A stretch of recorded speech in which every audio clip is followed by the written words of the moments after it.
Hi, I'm Mike. Hello, I would like to welcome, I'm Mike, sorry, starting again. I'm Michael from Voices for Change. I welcome you all to this special webinar to promote our podcast, All Being Inside. I will be your guide throughout the webinar today. Members Fran and Jai will also be here to speak with you through the hour. This webinar will feature members of Voices for Change talking about their podcast episode. We will also welcome Stan Winford from the Centre for Innovative Justice, who will share his knowledge of ABIs in the criminal justice system. We would like to give you the heads up about that today. We may discuss sensitive issues like family violence, drug and alcohol use, self-harm and suicide. Please take care of yourselves. We will also give you some phone numbers for support at the end of this webinar. I would like to hand it over now to our member Jai to acknowledge the country. Thanks, Mike. I would like to pay our respects to past, present and emerging, and thank the Wurundjeri people for allowing us on their land today. I would also like to pay my respects to all Indigenous grandmothers, grandfathers, mothers and fathers that's taken care of our land and their heritage. I want to thank you all. Thank you. Thank you, Jai. It is an excellent week for us as we have just launched our podcast, All Being Inside.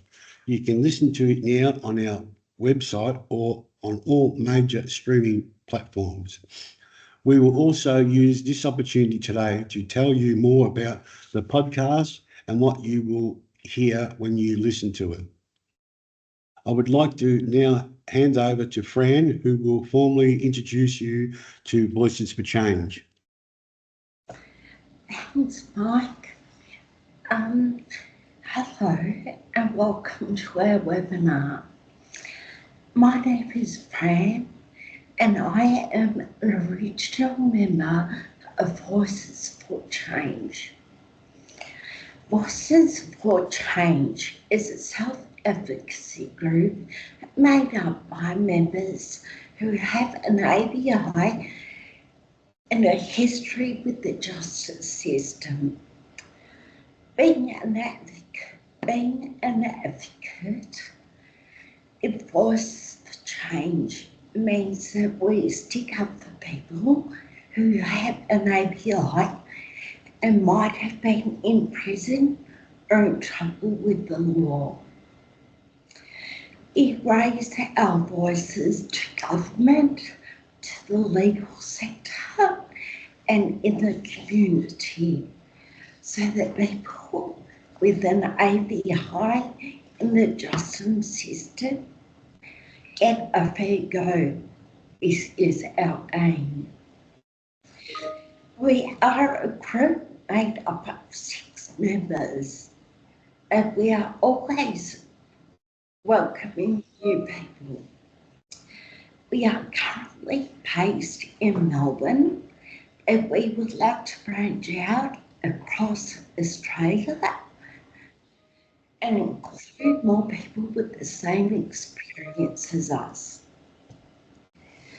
A group is funded by Fitzroy Legal Service. We have the tools and the space to run our group here. Anyone that finds this interesting or who has any questions can contact us regarding the group. Voices for Change has given me a purpose, and having our members all working on the same vision has helped change the criminal justice landscape in Victoria. Change can be very slow and sometimes it can feel hopeless, but being a member of Voices for Change, I have seen and witnessed how self-advocacy and lived experience have opened people's eyes. We are being heard and respected in the sector. From one step back to two steps forward, we are creating change. Thank you, Fran. Before we continue, I want to take a step back and have a look at the numbers. These show how big of an issue ABIs are in the justice system and how much work we still have to do.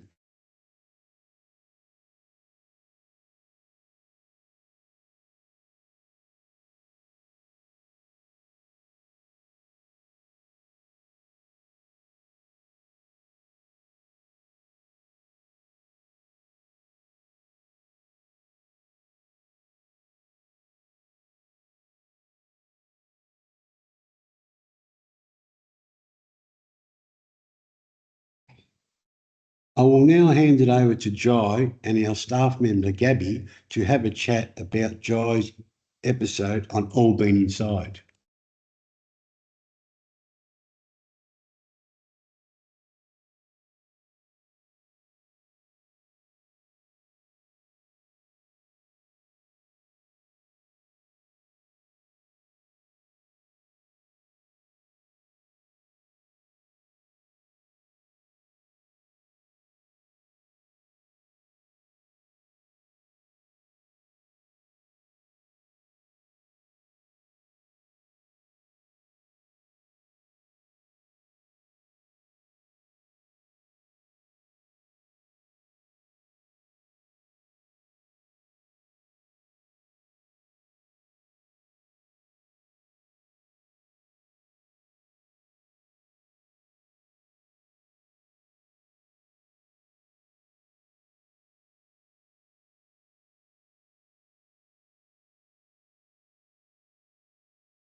Well, first of all, congratulations, Jai, on the All Been Inside podcast, and thank you for sharing your story with others.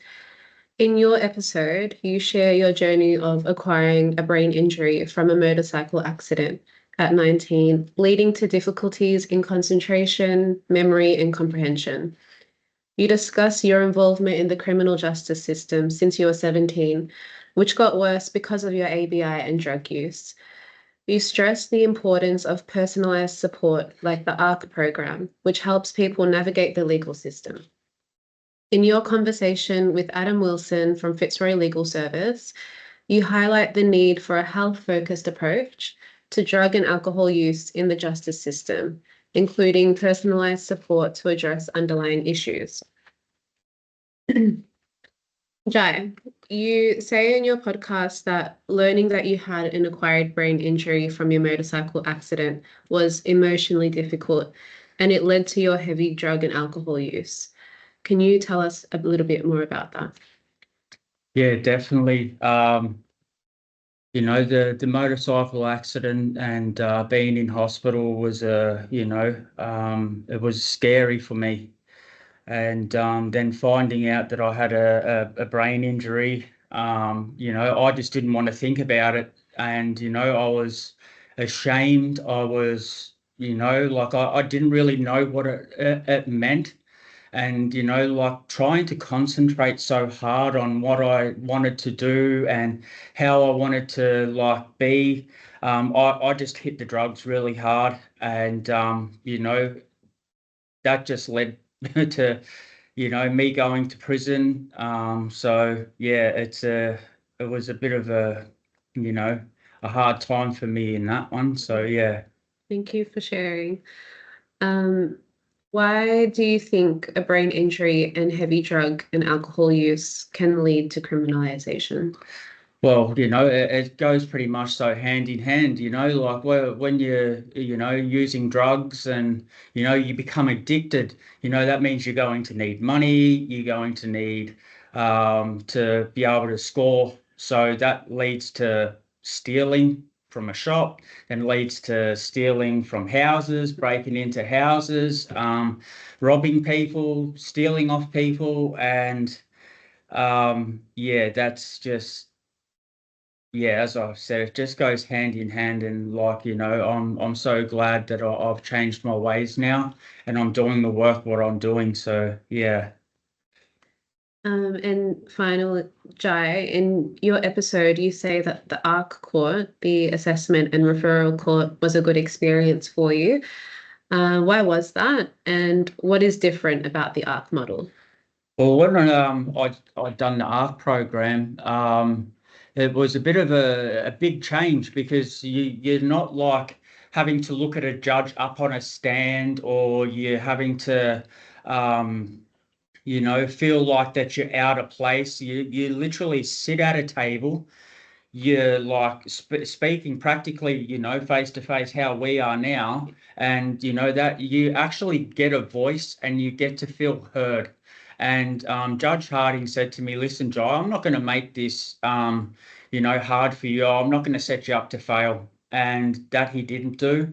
And I was very grateful for the opportunity that he gave me, you know, and being able to have my say in the ARC program, where like normally you're sitting with, you know, your lawyer, and your lawyer speaks for you, but this time you get to speak. And that's what I really found, you know, the ARC program a better benefit for to people to do. And if they can do it, I'd definitely recommend it. Thank you for sharing. I'll now hand it over to Mike and Kelly to talk about his podcast episode.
Hello, everybody. I'm Kelly. I'm here with Michael. And Mike, well done so much on the All Been Inside podcast. How does it feel to have your very first podcast released? Yeah, it's great. It's good. And it's great to have the team with me as well.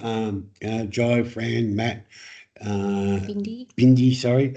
Yeah, it's all great. We're all excited about what we're doing, and hopefully, again, we can do this again. And yeah, we're all enjoying ourselves. And the group, Voices for Change, we're loving what we do, and we hope we want to spread this and get it as far around Australia as we can, maybe one day in overseas, you know. So yeah, we're all having a wonderful time, and I'd just like to thank everybody that's been involved too, you know, from the little people in the background to all us people that are at the front line. Awesome. So, Mike, we just heard a little bit of your podcast episode, and in that you talk about being screened for ABI while you were in prison. You said you would have made different decisions maybe. if you had been screened, and maybe if you'd been diagnosed as well, it might have made your life easier.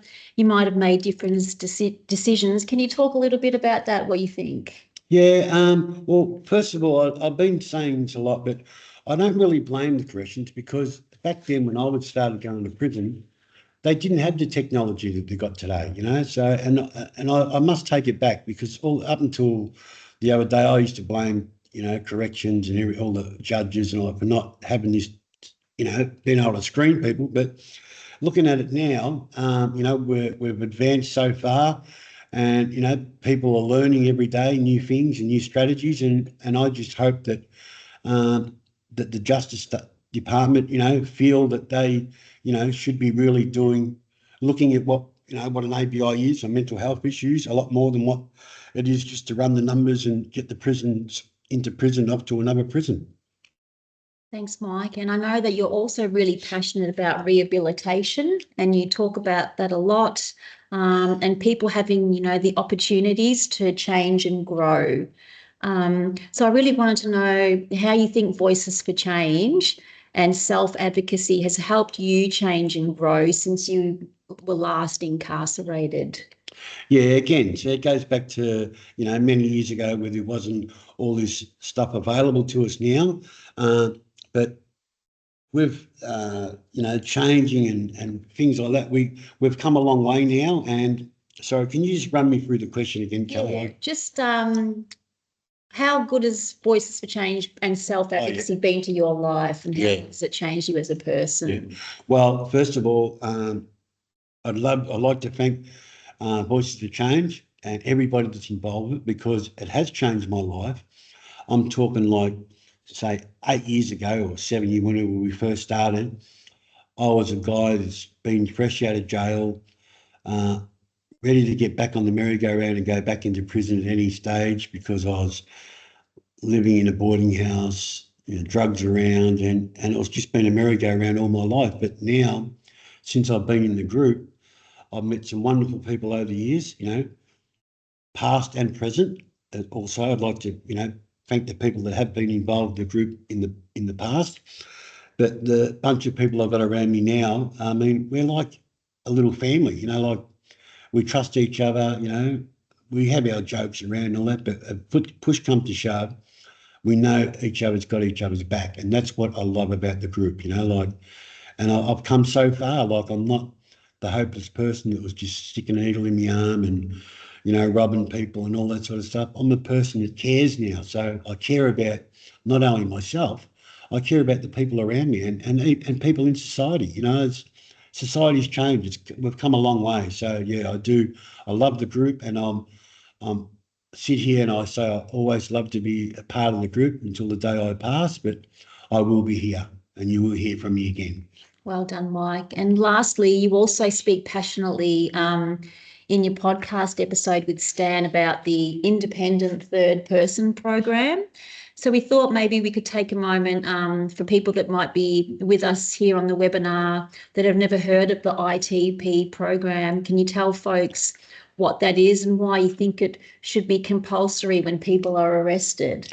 Yeah, for sure. The ITP program, I did a talk for them a year and a half ago, I think it was, and ITP, independent third person, where that's someone that if someone's got an ABI, mental health issues, they're sort of classed as being an underage person, where if you're under 18, your mum or dad or guardian had to come out to the police station for you to be interviewed. That's what ITP does, and they're a great organisation.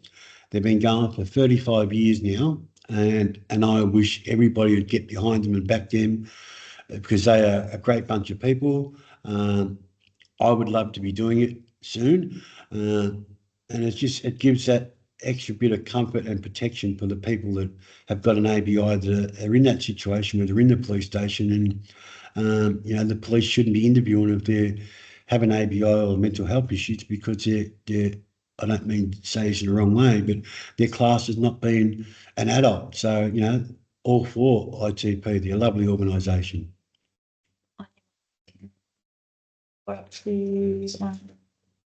Oh, sorry. Oh, here we go.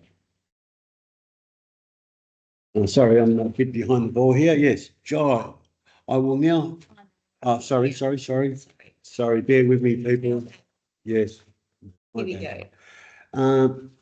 Fran, I will now hand the conversation over to her about with her staff member, Mia.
And congratulations on All Been Inside, and thank you so much for sharing your story with us. Thanks, mate. You wanted your episode to be a message of hope and inspiration. In your episode, you share your personal struggles and triumphs with your ABI diagnosis, including rehabilitation and the ways that self-advocacy work saved your life. You highlight the diverse causes of ABIs, and you educate listeners on the experience of living with one. You emphasize the importance of self-advocacy in empowering individuals with disabilities, and you call for increased support for self-advocacy and lived experience groups. In your conversation with Melanie Keeley, the coordinator of the Self-Advocacy Resource Unit, you emphasize the role of self-advocacy in promoting human rights, capacity building, and achieving pride and independence for people with disabilities. Fran, what would you like to say about shame and disability?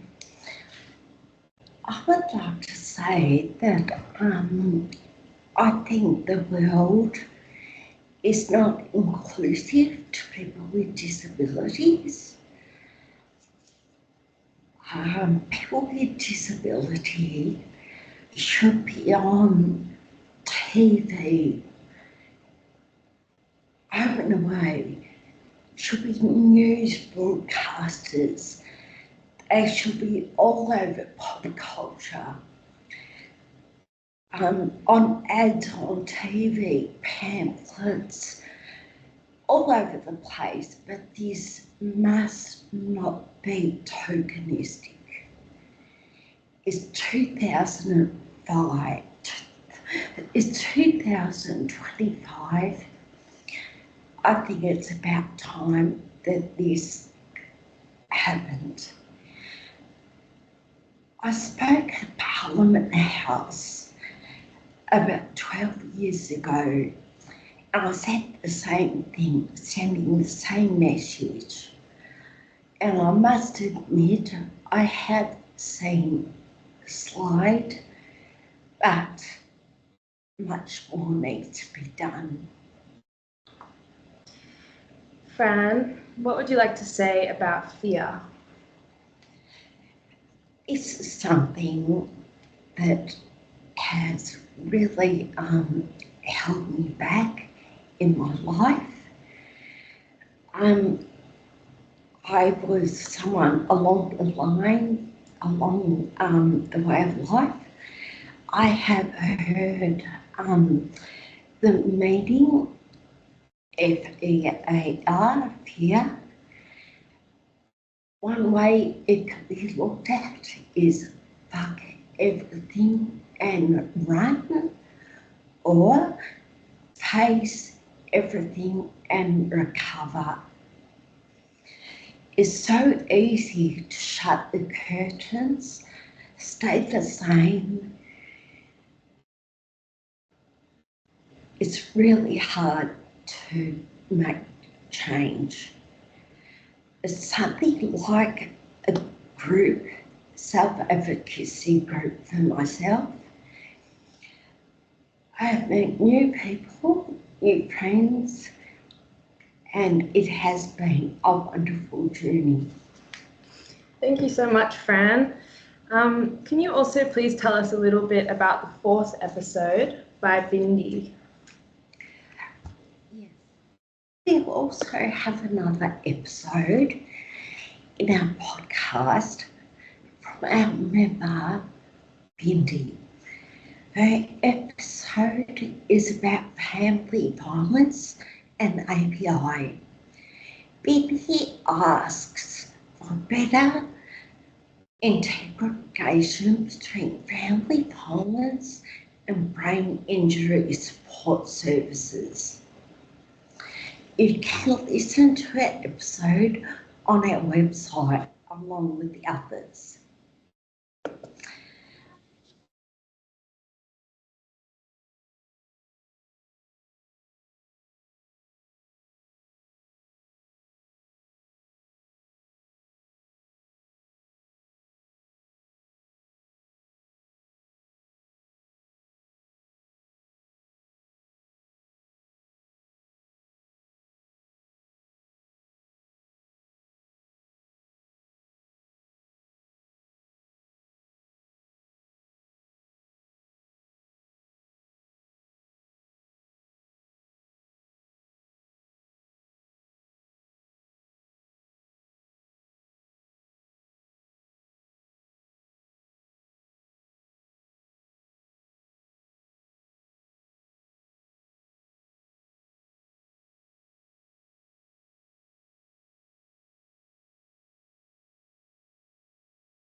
Thank you, Bindi.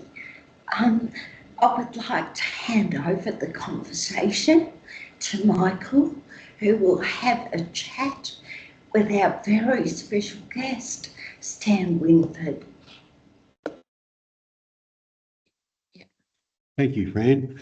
I would like to welcome our VIP guest today, Stan Winford. Voices for Change began our journey with Stan some years ago at the Centre for Innovative Justice. Stan is a legal justice system expert with extensive experience advocating for reform to improve justice response to acquired brain injury and cognitive impairment. We are very happy to co-host this webinar with Stan today. I have a few questions for him.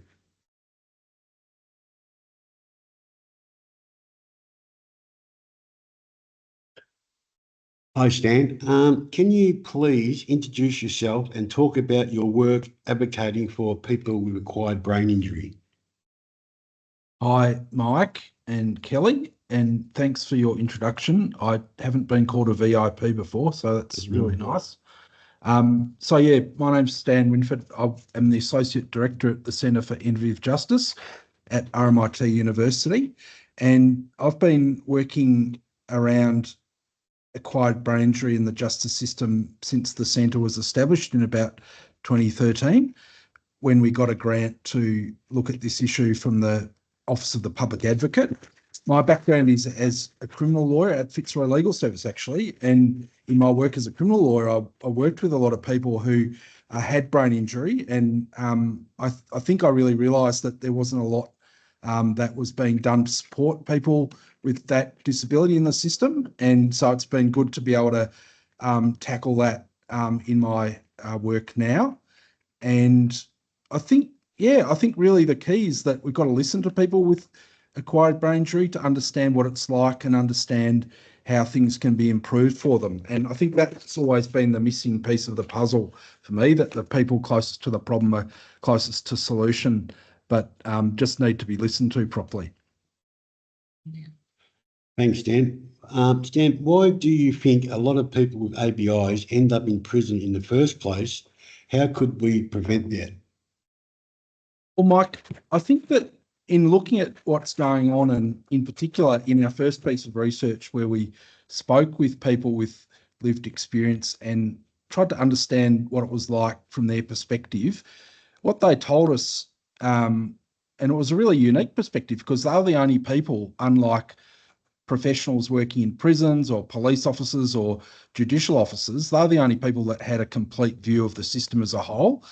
And what they told us when we learned about their experience across the whole system was that they very often weren't recognised as having that disability, and it wasn't until they became really entrenched in the justice system, for example, going through court and going through into prison and spending time in custody, that they ever had that disability recognised and or had an opportunity to get support. So I think that's one of the big issues, and I think it's also because there are so many missed opportunities for intervention for people to get the right support at the right time, and it happens right across the journey. Lawyers may not realise that there's a need to get an assessment for someone. There might not be knowledge from people across the other systems like police who may not be trained to recognise an ABI. And of course, people come into the system because we don't recognise sometimes behaviour or things that are happening on the street, and not because someone's misbehaving. It's really because of issues with their brain. So all of those things can mean that people go into the system, and so many times we could prevent it by just recognising what's going on and offering support or a different pathway. Okay. Stan, one of the episodes talks about ABIs and family violence. For people who are now in this topic, can you explain how these relate to each other? Yeah, it's not a straightforward relationship, and it's not the only issue that relates to family violence, but sometimes certain forms of ABI can be linked to perpetration of family violence, and really that points to the need for better therapies and better responses. But more often than not, exposure to family violence can be a cause of brain injury. So if you talk to a lot of women who are in Dame Phyllis Frost Centre, for example, people say up to 90% of them have experienced family violence or sexual violence, and a lot of family violence involves physical violence, which can lead to brain injury. So that relationship is there, and it just really shows, again, that if we had better responses, for example, to family violence, then a lot of these women that are in custody, ultimately, because they've experienced family violence, either as a child or as an adult, wouldn't be there. Yep. And these podcasts explain how the criminal justice system is experienced by people with ABIs. How does our justice system let us down, and what needs to be changed?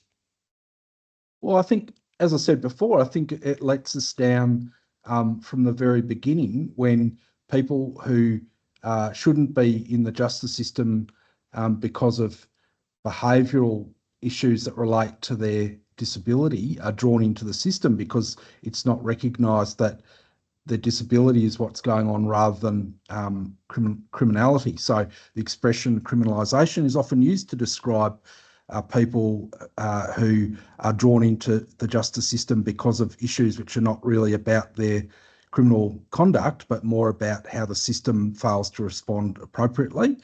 But again, thinking about a process or a justice system as a journey, you can see how it happens from the beginning. I think you mentioned in your podcast that you think that there should be more access to an independent third person who would provide support for people participating in interviews with police about alleged offending.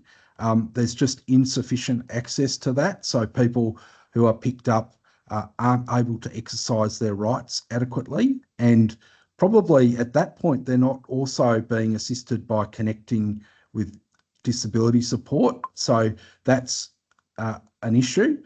Another issue that comes up is the court system. So Jay spoke really positively about his experience of the assessment and referral court, the ARC list, and that was an experience where clearly he understood what was going on. He had a voice, he was a participant in that process, and that led to a good outcome for him, and you can see how that's made a huge difference to him. But in most of our mainstream court systems and most processes that people who haven't been identified as having an ABI will go through that system rather than the ARC court, they won't participate. Their disability won't be known either to their lawyer or to the court. And as a result, they probably won't understand what's going on. They probably will walk out of there without understanding what their obligations are if they've received a community-based order, and they're much more likely to breach it than someone who understands and participates in the process. And if they haven't had their disability drawn to the attention of the court, then it won't be a mitigating factor, which means they're more likely to go to prison. And of course, if they go to prison, well, once you're in prison, you're probably more likely to keep coming back. And the rates of recidivism tell us that, you know, between 40 and 50% of people who go to prison will return within 2 years. But if you go to prison without having your disability identified, well, you've got even less hope of getting out, because how are you going to participate in programs? You're not going to have support. You're not going to be identified as someone who might need access to the NDIS on release. You won't have access to adapted programs that might be necessary for you to get parole. All of those things, including you might fail to comply with what the prison officer tells you to do because of your memory issues, and you might get put in the slot for not behaving. So that's going to keep you entrenched. And, you know, if you're lucky enough to get in there and have your disability known, you're going to be waiting a long time for access to programs. And the reality is that for most people, they don't get assessed and properly screened when they come into prison. So often they'll just go through without ever having that disability picked up, and they'll just come back again and again without anything changing. And successful release really requires good coordination between disability support on the outside and what's going on in prison. And at the moment, a lot of people will not be aware of when they're going to be released, and therefore it won't be a seamless kind of exit from prison into appropriate housing or appropriate support through the NDIS. So I guess, you know, right along the journey, there are all these failings that mean that people who shouldn't be in there staying there for longer than they should, and, you know, being put in the first place, when probably there'd be a better outcome for everyone if they're in the community with appropriate disability support.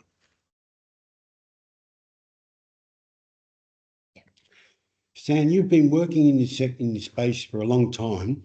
What are your thoughts on the progress that has been made, and what still needs to be done?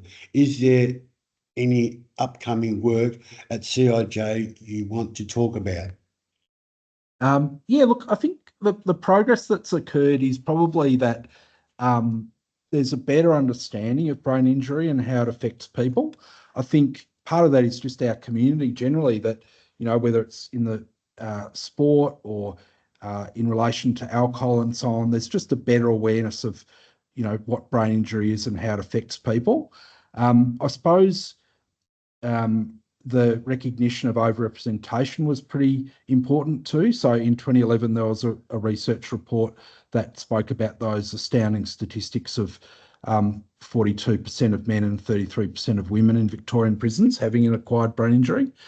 But there's still quite a lot to be done. I think there's still challenges and problems with access to the NDIS for people with disability, particularly with ABI. There's still not really adequate recognition of ABI in terms of appropriately tailored sentencing options. There's still not enough access to the ARC list for people. And I think what we really need to do is focus on improving access to justice for people with ABI. So by that I mean, in any other context, we make appropriate adjustments and we make sure that people with a disability can participate in these systems appropriately. And I think that requires us to do more of what you're doing, which is listen to people who are at the centre of all of this and really respond to what they're saying about what's working and what isn't working. I think the people in corrections, in police, in the courts, they all need to learn more and do better at understanding the opportunities that they have for offering support to people. Because just as I was saying before, every missed opportunity is a point where there would have been a police officer or there would have been a judge or there would have been a lawyer if they had have educated themselves more about ABI and helped put someone on a different path or help connect them with support. It could make a really big difference to their life in the long term. So yeah, there's lots of opportunities, and we're really pleased that you guys are doing what you're doing, because I think you're really raising awareness of what's going on in the system. And I can talk as someone who does research and who has a bit of professional expertise, but I personally find that the strongest impressions and the biggest impact is always from people who've experienced it firsthand. And what you as a group have done to highlight what it's like, and even, despite the challenges you faced in your own lives, to be able to come out and talk to people in power and talk to the system is really impressive. And I just really hope that you can continue to do that, and we will continue to work with you on promoting the voices of people closest to the problem and the people who've got the solutions. And we really hope that, in the future we can do some work on improving how courts respond to disability, and also just like understanding the priorities from you about what needs to change and trying to support you to achieve that.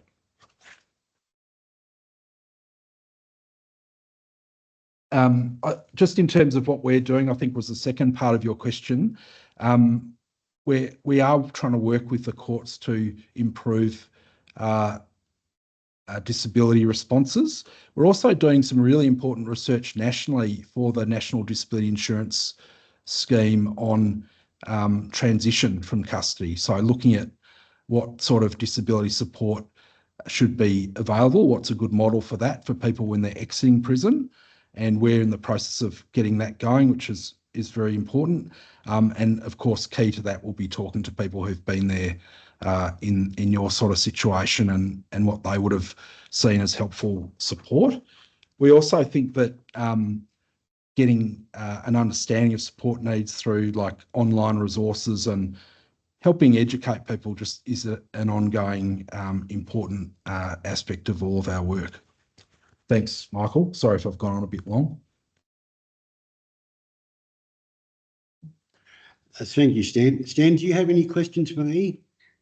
Yeah, I was thinking about when we did the podcast and thinking about how you have been able to talk to people in government and people working in the justice system, and interested to know, like, when it works well for you, when you think that you've had a good hearing, and or when it's not worked so well. So there's probably people here listening from, people in government and people in the system. Just be interested in, if they are interested in hearing from you, what sort of, what works well in that context. Okay, yeah, well, what works well for me and our group, Voices for Change, is that like when we do a speak, we love what we do, and we love getting the word out there. And what I would like to do is come together with yourselves at CIJ, independent third person, and Voices for Change, and any other organisation with the judges, like you said, and the courts and the police, and sit down and finally get this thing to where we need to get it. Because it's for me, it's the like jumping through hurdles to try and get there, and as you just said, people that are listening today, I hope that they will get in contact with us at Voices of Change, or yourself at CIJ, Centre for Innovative Justice, sorry. And yeah, the third person people, ITP, because we can really take this, who knows where we can take it, but I want to take it a lot further than where we have it now. Even though we're only been a small group, we've only been running for about 7 years now, but I'd like to take it a lot further. I know it can grow. With the help from you guys and the people the independent third person people.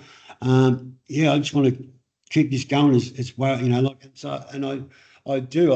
ask the people that are listening today in the government, and also any organisation that would like to jump on board and try and, take this to the next level. So yeah, I as I say, Stan, to me, you are a VIP person, and it's been great working with you guys. And yeah, we look forward to doing some more work with you again. Thanks, Mike. Now, thank you, Stan. It's been great. Stan and I will talk more on my episode of the podcast. If you would like to know more about CIJ, visit cij.org.au. Now, to finish our webinar today, I would like to invite Jai and Fran to say a few words about self-advocacy. I will now hand it over to Jai first. Thanks, Mike. Jai, how did getting involved in Voices for Change change your life? Well, it changed my life in a big way. I've learnt to be a lot more compassionate. I've learnt how to be a lot more empathetic, as well. It's changed my life in ways that I'd never thought, and I love being able to talk about how we can help other groups, how we can change things to make it easier for people to understand that have brain injuries or that have a disability, and just in that in itself is it just makes you feel good inside, and just doing it all the time, it's changed my thinking. There's lots of ways that I can say that it's changed my life, but it's changed it for the better, that's for sure. Thank you. And what would happen if groups like Voices for Change do not get funding support? Well, if we didn't get the one, we really need the funding, yeah. And that helps us, get to and from, to be able to do these talks, and to be able to, continue with, the filming that we're doing as well. It helps with, computers, this and that, our mobile phones, and it's really important that we do get this funding to keep us going. We've come so far, the talks that we've done with people, the feedbacks that we get from people that have worked with us, it'd just be ashamed if, it'd really feel that we've done so much work and, if we were to close, that'd break our hearts because at one stage we almost did shut down and we had to get volunteers in to help us out because we didn't know if we were going to get funding or not. And, that put a lot of strain on us. And, thank goodness that we did get funding. So, we actually, please keep funding us. We're doing a good thing here. And, we really want to help the justice system. We want to be able to help doctors, nurses, police, lawyers, judges, understand it a bit more. And who's better to do it than lived experience workers, So, yeah, thanks.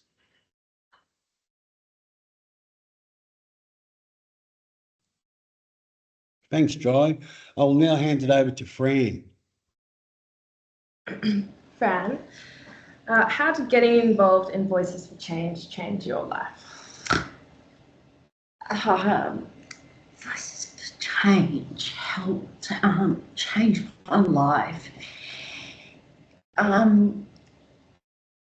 With self-advocacy included, it helped me find that I did have power, and I did have a voice, even though it might not sound whatever, but I was accepted. I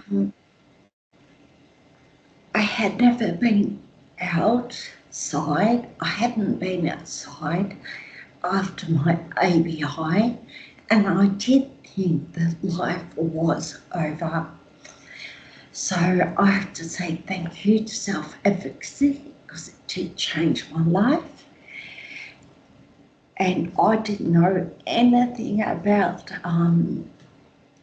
that. I didn't know much about people with disability.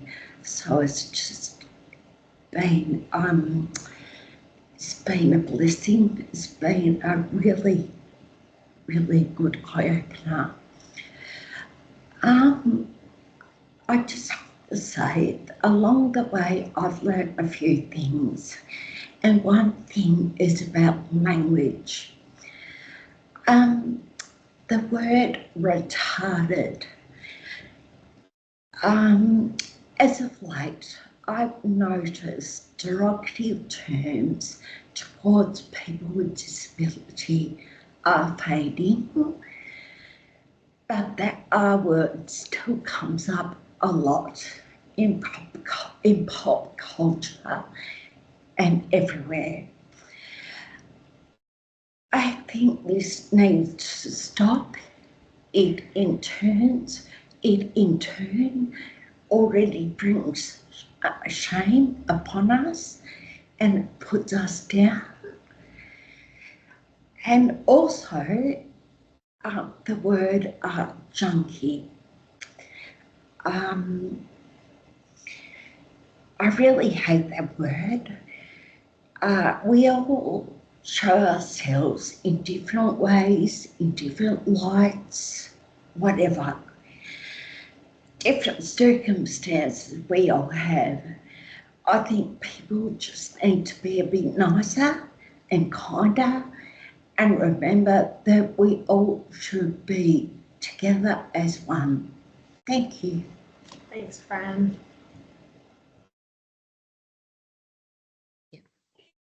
Thanks, Fran.